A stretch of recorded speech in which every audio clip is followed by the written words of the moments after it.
alkalinizers. Okay, so so this is relating to the urinary system. Okay, so okay.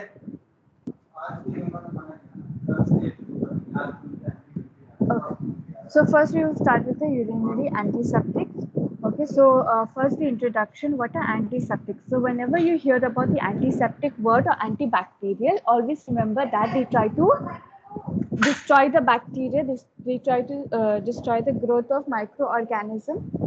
Okay, and so here also if patient is suffering from any UTI, urinary tract infection, so we can give urinary antiseptic medicines. So first the introduction. So the drugs which are used for urinary tract infection which kills or inhibit the growth of microorganism is called as urinary antiseptic. Okay? You can hear me? Yes, ma'am. Okay, so if there is any अगर कोई bacteria है या कोई भी fungal infection है or any viral infection, okay, in the urinary tract, that is in the urinary bladder, in the ureters, okay, present in the urethra, then we can give antiseptic medicine so that it can destroy the growth of microorganisms. Okay? So the mechanism of action, so these medicines are also called as bacteriostatic drugs. Okay, so what do you mean by bacteriostatic? Bacteria coming from the word bacteria. So they try to destroy the growth or they try to stop the growth of bacteria in the urinary tract. Okay, and specifically we give these medicines to patients suffering from urinary tract infection. Now what are the indication and uses? Sulfonamide are used to treat infection which are caused by susceptible organism in the urinary tract. So there is a medicine of the category sulfonamide. Okay, so we can give this also, and also there is another medicine that is methenamine, which is used to prevent UTI. Okay, so in order to prevent any UTI, recurrent UTI, okay, the many times the patient is having UTI, so we can give this medicine that is methenamine. What are the adverse effects after taking the urinary antiseptic medicines like sulfonamide or methenamide? Patients can have fever, they can have rashes all over their skin. Okay, patient can have crystalluria, that is the crystals formation in the, it will be present in the urine. Then patient can have nausea, vomiting, photosensitivity reaction का मतलब है sensitive to light. Okay, very whenever there is any sunlight or any artificial light which is present in the eyes of the patient, so they will have disturbance. And also the last is Stevens-Johnson syndrome. So these are some of the adverse effects of urinary antiseptic medicine. Now coming to the medicines. Okay, so the first medicine that we can give is cotrimoxazole. Okay, so this is a combination medicine. It has three medicines. One is the trimethoprim, and there is also sulfamethanazole. So it is a combination. Okay, so if it is a combination, then we call it as cotrimoxazole. So this medicine we can give to the patient. So the dose is 80 mg plus 400 mg. Next is sulfadiazine, 500 to 1000 mg. Then sulfamethoxazole, that is 1 to 2 gram orally every 6 hours. So there should be a gap of 6 hours after giving one dose of medicine. Then miscellaneous का मतलब है others. So we can there is fluoroquinolones, that is ciprofloxacin, levofloxacin. These are all antiseptic medicines. Methenamine 1 gram orally, nalidic acid 500 mg, and nitrofurantoin 50 to 100 mg orally. So these are some of the medicines, okay, the antiseptic medicines if patient is suffering from urinary tract infection. Then coming to the contraindications, so it is contraindicated in pregnant women and breastfeeding women, children younger than age 2 years. Okay, then second is if patient is having Stevens-Johnson syndrome, then we should not give antiseptic medicine. Then patient is having any hypersensitivity or having any adverse reaction to the medicine, to sulfonamide specifically, then we should not give. antiseptic medicine, and we have to be very cautious when we are giving to patients suffering from liver disease or kidney disease or suffering from severe allergies or any blood dyscrasias, urinary obstruction. Matlab, if there is any stone formation, if there is any foreign body in the urinary tract infection. Then what is the drug interaction? So the sulfonamide, they increase the effect of oral hypoglycemia. So they have a reaction with the diabetic medicines. Then it may decrease the effectiveness of hormonal contraceptives. So if patient is taking hormonal contraceptives also and also taking antiseptics, so there will be a reaction. And last is increased risk of bleeding in patients who are taking anticoagulants. If patients are taking anticoagulants also and antiseptic medicines also, then they can be chance for bleeding. So these are the contraindication and the drug interaction. Now coming to the nursing responsibility, what are the nursing management that we have to follow if we are giving antiseptic medicine? So first of all, we have to check the signs and symptoms of UTI. Okay, burning sensation, itching, pain while passing urine, blood in the urine. These are all signs and symptoms of UTI. So we have to advise the patient to take fluids, more fluids like 2000 to 3000 ml, matlab 2 liters to 3 liters per day to reduce crystalluria, to avoid crystal formation in the urine. Then you have to educate the patient about how to maintain perineal hygiene, how to take, after passing urine, how to wash their perineal areas to avoid infection. Monitor the patient's urinary elimination pattern. You have to check.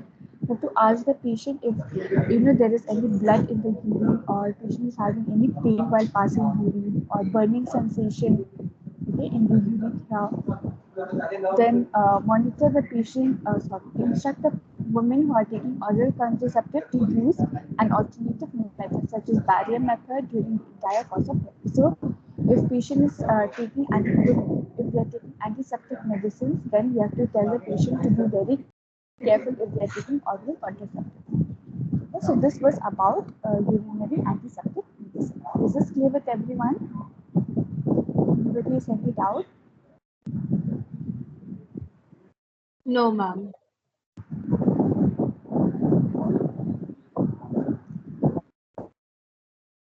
So, what is the normal pH of the urine? Okay, the normal pH of the urine, it ranges from 4.5 to 8.0.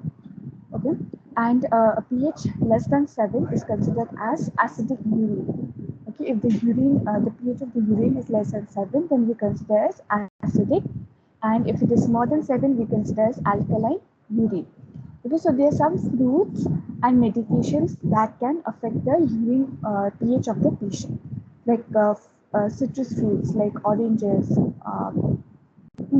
fruits which are rich in citric acid, grapes, okay, and many mangoes, and all these which are rich in citric acid. So these fruits and also dairy products like paneer, dahi, milk, all the dairy products, all the milk products, and also some medication like antacid, they can affect the urine pH. Antacid like Pantop, tablet Pantop, they can affect the urine pH.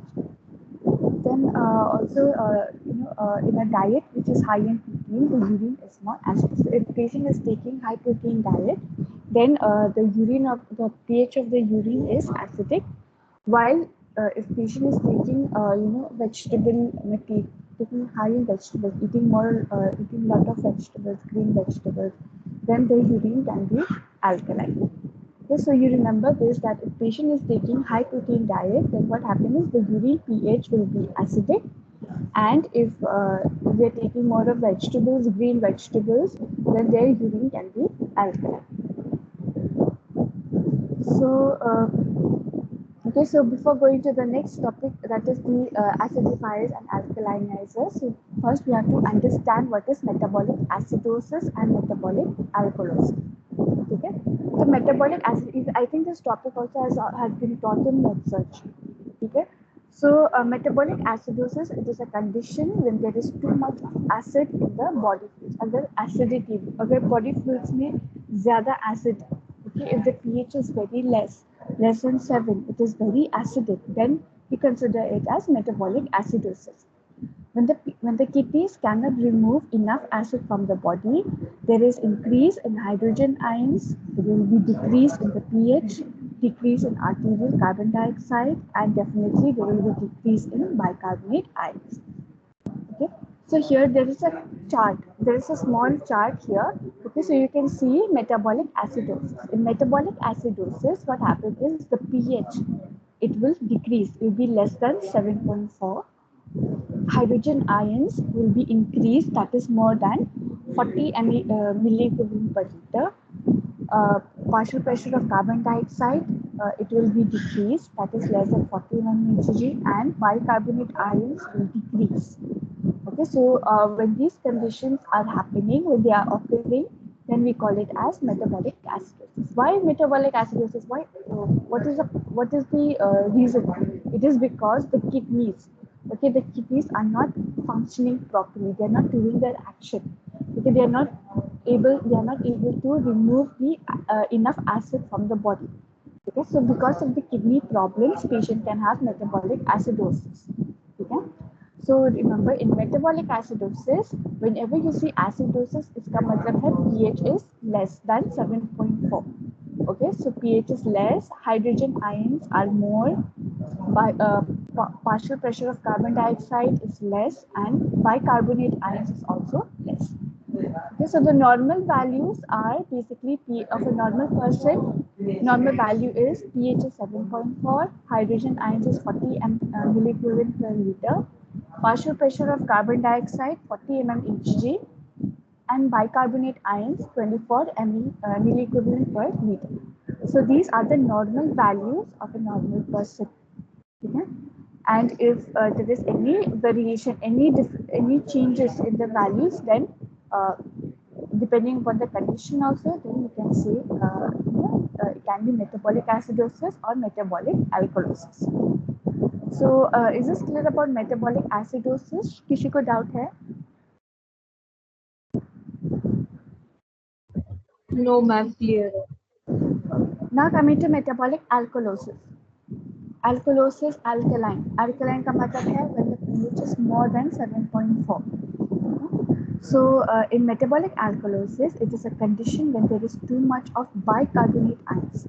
Okay, HCO3 minus. These are bicarbonate ions. So if it is more than 24, it is more than the normal value. It is more than 24 milliequivalent per liter. Okay, in the blood.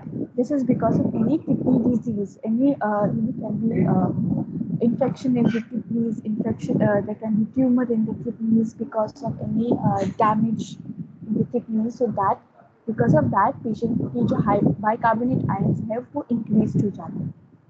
So when bicarbonate ions are increased, pH is increased, okay, more than 7.4. The hydrogen ions is very less, and partial pressure of carbon dioxide is more. Then in such condition, we call it as metabolic alkalosis.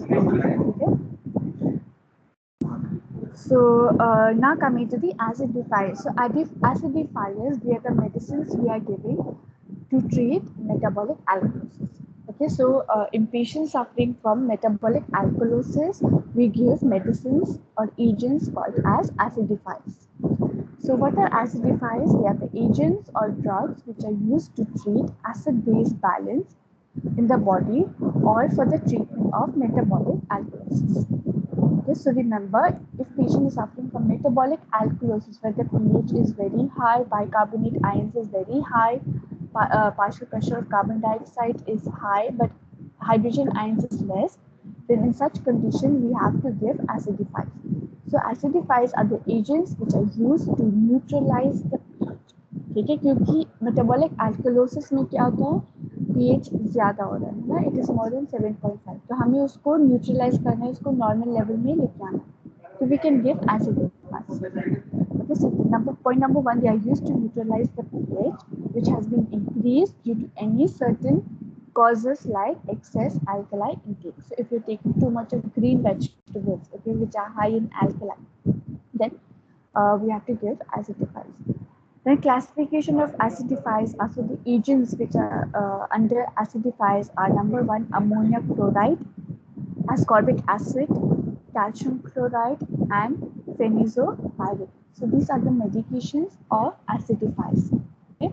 So remember, whenever patient is suffering from metabolic alkalosis, we give acidifiers. If patient is suffering from metabolic acidosis, then we give alkalinizers. Okay? So that was about acidifiers. So in acidifiers, we have a very important medicine, that is ascorbic acid.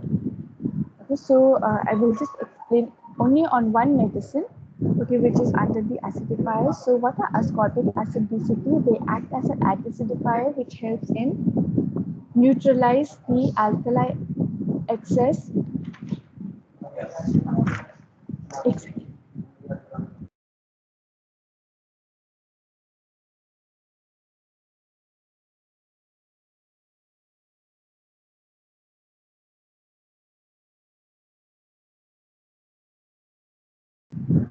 Okay, so ascorbic acid, basically they are acidifiers. Okay, they help to neutralize the alkali excess when if the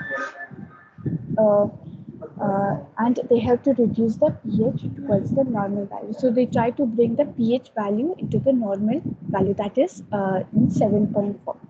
What are the indications? So we can give ascorbic acid in patients suffering from acidification of urine, patients suffering from deep burns, burn injury, and delayed wound healing.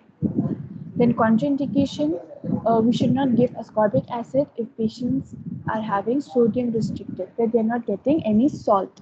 Okay, in their food also they're not getting any salt content, or they're not giving or they are restricted from taking any salt in their diet. And also it is contraindicated when if patients is receiving any medicines such as digitalis medicine. These are all cardiac drugs. Then the dosage is 4 to 12 gram per day, okay, in divided doses every 4 hours. Now coming to the adverse reaction of ascorbic acid, patient can have diarrhea, formation of kidney stones, dizziness, and patient can have faintness, or patient will feel very dizzy and fainting episode. What are the nursing responsibility? They are used cautiously in pregnant women, renal failure, then uh, inject slowly to avoid any dizziness, and do not give subcu, and avoid IM injections in infants. Okay, so ascorbic acid we do not give subcutaneous, and also if in pediatrics of children we do not give IM injections. Okay, so that was about ascorbic acid. Now coming to alkalinizers. Alkalinizers, just the opposite of acidifiers. Alkalinizers are used, they are used to treat patients suffering from metabolic acidosis. Okay, where the pH is very less than 7.4. Okay, so these are the agents or drugs which are used to neutralize the pH which has been decreased due to certain causes like metabolic acidosis. So the classification of alkalinizers are sodium bicarbonate, sodium acetate, sodium citrate, and potassium citrate. So these medicines, okay, these four medicines are alkalinizers. So I'll just explain in detail about sodium bicarbonate. Okay, so the mechanism of action of sodium bicarbonate, it helps in neutralizing the acid because the pH is very less, very acidic. Okay, it is very acidic in the blood. So we need to neutralize. We have to bring it to the normal level. We have to increase it to 7.4. तो इसलिए हमें sodium bicarbonate देना है so that it will increase the pH towards the normal range. Then when should we give sodium bicarbonate?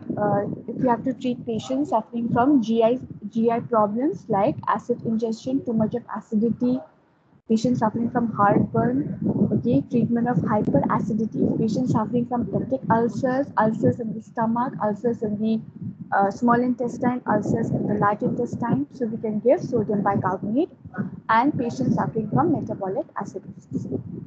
Next is contraindication.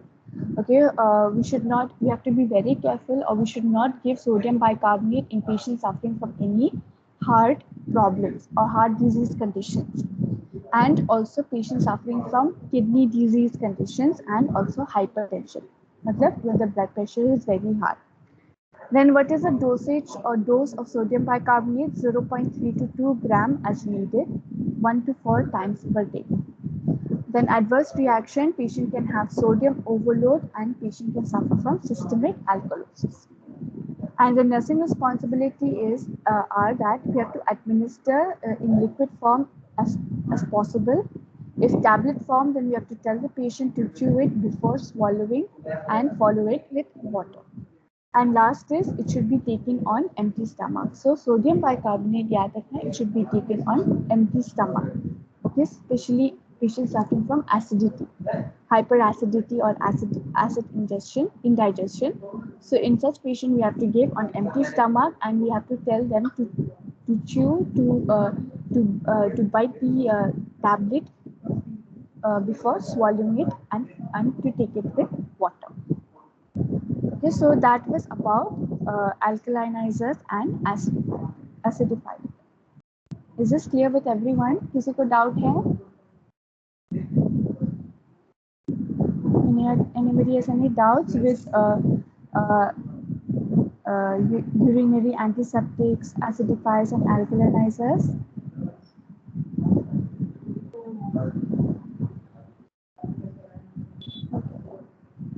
Okay, so I'll stop till here. Then tomorrow I'll continue with the other topic. Okay, so tomorrow I'll start with the cholinergic drugs. So this also I have already explained. Okay, so I told you that cholinergic drugs, okay, they are used in urinary system also, like patients suffering from any urinary tract disorders, and also cholinergics they are given in neurological disorders also, है ना? So tomorrow I'll teach you about the cholinergic drugs which are used in the urinary system. Okay. Okay, then I think 3 topics for one day is fine. You know? I'll stop till here then. Okay, send me the screenshot.